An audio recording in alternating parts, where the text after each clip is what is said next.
নমস্কার, দেখছেন কলকাতা টিভির সংবাদ সারাদিন নিয়ে রয়েছে আমি তস্মিনা। শুরুতেই যে খবরের দিকে নজর রাখবো, লোকসভা নির্বাচনের আবহে আজ মুর্শিদাবাদে মুখ্যমন্ত্রী মমতা বন্দ্যোপাধ্যায় প্রথমে মুর্শিদাবাদ কেন্দ্রের ভগবানগোলা ও পরে জঙ্গিপুর কেন্দ্রের খড়গ্রামে জোড়া সভা করবেন তৃণমূল নেত্রী। বিজেপি কংগ্রেসের মোকাবিলায় কি বার্তা, নজর সেই দিকে। বিশেষ প্রতিনিধি দেবজ্যোতি ঘোষ রয়েছেন ফোন লাইনে। দেবজ্যোতি, আজ মুখ্যমন্ত্রী জোড়া সভা রয়েছে মুর্শিদাবাদে, কি বার্তা দেবেন মুখ্যমন্ত্রী আজ? জঙ্গিপুর লোকসভা আসনটি তৃণমূল কংগ্রেসের কাছে একটি শক্ত ঘাঁটি।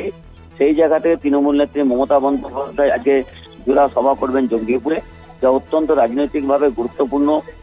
কারণ সংখ্যালঘু অধ্যুষিত এই জঙ্গিপুরে গতবারে তৃণমূল কংগ্রেস প্রায় 2 লক্ষর ব্যবধানে জিতেছিল। সেই জায়গাতে সেই সিটটি দখল করে রাখতে তৃণমূল কংগ্রেস নেত্রী মমতা বন্দ্যোপাধ্যায় আজকে বার্তা দেবেন এবং আজকে আবু তাহেরের হয়ে তিনি যেমন প্রচার করবেন, তেমনি কিন্তু খালিল রহমানের হয়ে তিনি প্রচার করবেন। অত্যন্ত গুরুত্বপূর্ণ এবং তৃণমূল কংগ্রেসের সবচেয়ে শক্ত ঘাঁটি কিন্তু এই জঙ্গিপুর। সেই জায়গা থেকে তৃণমূল নেত্রীর আজকের সভা অত্যন্ত রাজনৈতিকভাবে গুরুত্বপূর্ণ।